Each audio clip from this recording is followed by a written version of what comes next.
Hey folks, it's all coming out. We are finally getting some information about Biden today. In theory, if Christopher Wray does what he says he's going to do. Now, he does have a stipulation about this that I don't think they should put up with, involving how they're presented with the evidence, the Form 1023, which is a form that is, in theory, from what the whistleblower says and what they believe they've already seen about this particular bit of information, that they're going to prove that Biden is involved in influence peddling with a figure of up to, if not more than, $5 million over a single transaction with a foreign country. They haven't given us the actual location of the foreign country at this point, but they believe all this information is true, considering they have other directions of cooperation. Christopher Wray says you can see the information, but they're going to put it in such a way where it'll be in a skiff to where nobody can bring in cameras, nobody can Xerox copy it. There will be no access to carry the actual document and use it as court's evidence in the future to indict somebody like the Bidens. Now, this is a win-win for us in so many ways, because not only are we going to have testimony of James Comer and whoever goes down there in the skiff with him to see this information from Christopher Wray. What they will do at that point, even though their hands are a little bit tied on actually having the tangible document, they should go ahead and hold him in contempt of court anyway, just to show him they're not playing either. That's just what I suggest, because he still hasn't done what the subpoena actually asked him to do, which is deliver the information, actually hand it over, and he's actually not trying to do that. And the main reason he's not, which was my second point, is James Comer is now in a situation to where we know he had the information at the FBI for 3+ years, and they didn't actually do any follow-ups on investigating the situation because who was involved. That shows the bias of how the FBI is working for the Bidens and against the Trumps. No doubt about it, just the way they've handled every investigation that has come about in the last couple of years, all the way back from Hillary's investigation and all the Russia crap to what they're trying to cover up now, including the information about the laptop, which they tried to suppress. It's no doubt about it, folks. The government is doing their damnedest to shut us out, shut us down, and keep the information on the down low. And it's not working, folks.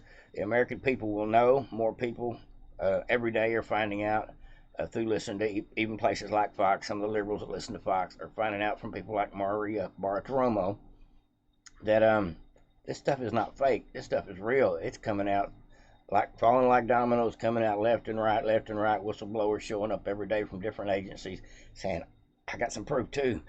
And even though the FBI is doing their best to intimidate these folks, it's still not stopping everybody from showing up.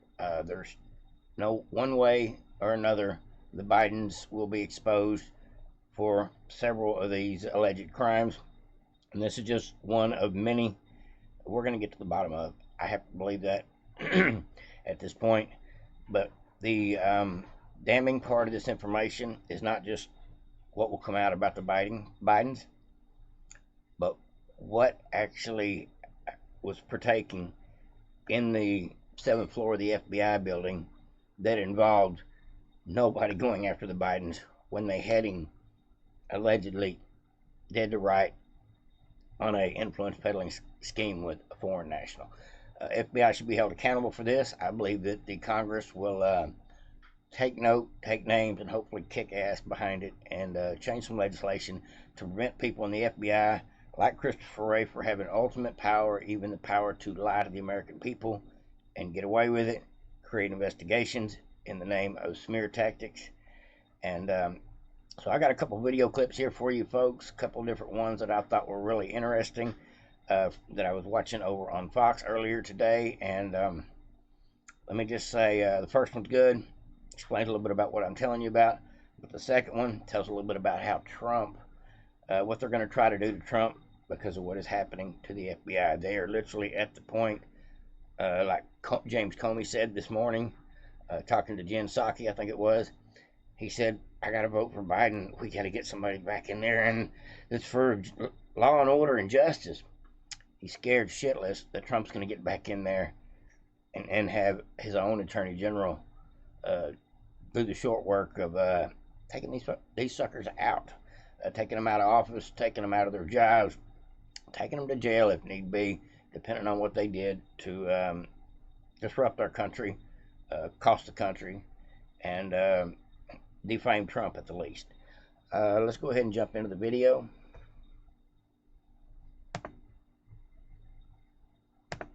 House Oversight Committee Chair James Comer will get to review the FBI's file on an alleged $5 million scheme involving then Vice President Joe Biden. Peter Ducey is live from the White House with all the details for us. Hey, Peter.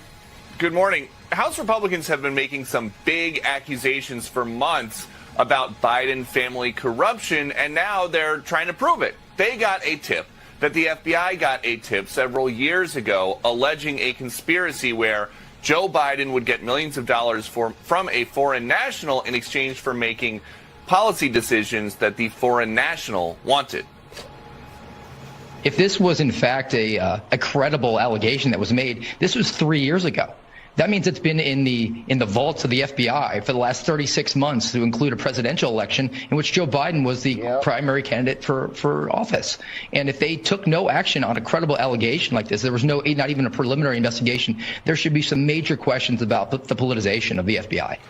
James Comer says about the FD 1023 form he gets to see today. This form, generated by the FBI from a highly credible human informant with years of experience, tracks closely with what we are seeing in our investigation into the Biden family's influence peddling schemes. No matter what the form does or doesn't say, and the House Republicans don't know at this point, they see a need for federal law enforcement reforms ASAP. That's what I'm talking about.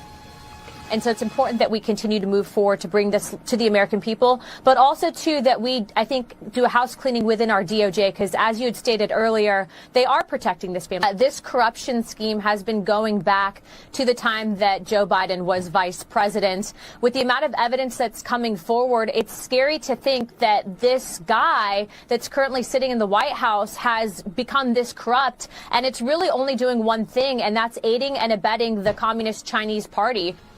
I've left the White House, I'm writing books, and I get a hold of the Hunter Biden laptop from Marco Polo. They're a nonprofit, anti-corruption nonprofit. About a year and a half ago, I started writing a Substack based on what I find. And then I go back over what I knew happened when I was working for Joe. I found the transcript that I wrote about that briefing. That's when Jake Sullivan starts talking about fracking. And because of what I'd read in the laptop and reported in my Substack previously, I'm like, wait a minute. Joe Biden knew Hunter Biden was already on the board on April 18th. Joe Biden knew. He directed Sullivan to go back and talk to the press. This is a conspiracy. States. And so they covered this up. Instead, the intel community of the FBI, they alleged just complete nonsense against President Trump. They said, on the Hunter Biden laptop, they said the 51 intel officials said it was a Russian disinformation campaign. Evidence on Hunter Biden's laptop that you just played on your show was a Russian disinformation campaign. And these 51 former intel officials interfered in the election in 2020. In 2024, Ben, as I've been saying since August, they're interfering again because Trump declassified the day before he left office via presidential memo the Crossfire hurricane records. These damning records that show that the FBI colluded with Hillary's campaign to try to throw the 2016 election. Trump took his declassified copy. Trump's chief of staff, the day they left office, January 20th, 2021, ordered a privacy review and to publicly release these documents. They never did the privacy review. They never released these documents. Instead, Biden worked with Garland to do this unprecedented, unlawful home raid on President Trump. They went to a biased magistrate judge, Bruce Reinhart, who had just recused from Trump's civil lawsuit versus Hillary 6 weeks prior because of his judicial bias, his Facebook post bashing Trump. That judicial bias somehow goes away. They go in with this unprecedented, unnecessary, unlawful home raid on Trump to go get back documents that Trump was entitled to have under the presidential Records Act. He's allowed to have his presidential records classified or not. And that's why Congress gives former presidents federally funded staff, secure office space, staff with security clearances, Secret Service protection. These documents were secure for 18 months after Trump left office. They only started leaking when Biden raided Trump to get these documents, right? And so the whole point of the Mar-a-Lago raid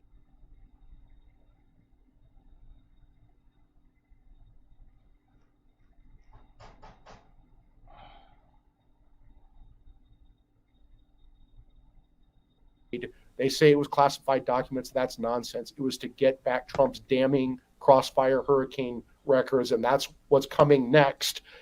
Biden got caught taking this $5 million bribe as vice president. The FBI got caught covering this up for years. So what are they going to do? Listen. They're going to go after Trump with obstruction on the Mar-a-Lago investigation with Garland special counsel Jack Smith. So you said that the FBI is corrupt and in the pocket of Joe Biden, or Joe Biden's in their pocket, depending on how you look at the puppet-muppet relationship. Luckily for you, James Comey happened to give an interview with Jen Psaki this weekend and say effectively, Benny's attorney, in-house attorney, he's right. That Mike Davis, he was right all along. My name's James Comey, and I endorse Mike Davis and his presuppositions about the FBI. Watch. You were a Republican most of your life, but voted for, and you may still consider yourself one, but voted for Biden in 2020. Do you intend to vote for him again, or is there anyone on the Republican side you might consider if it's not Trump? It has to be Joe Biden. And I'm glad he's willing to serve. It has to be somebody committed to the rule of law, committed to the values of this country. And I'm not talking about policy. People can disagree about. That's enough of that lying sucker. He's terrified that if any Republican gets in, and most likely it will be Trump, gets in, he'll be on the chopping block.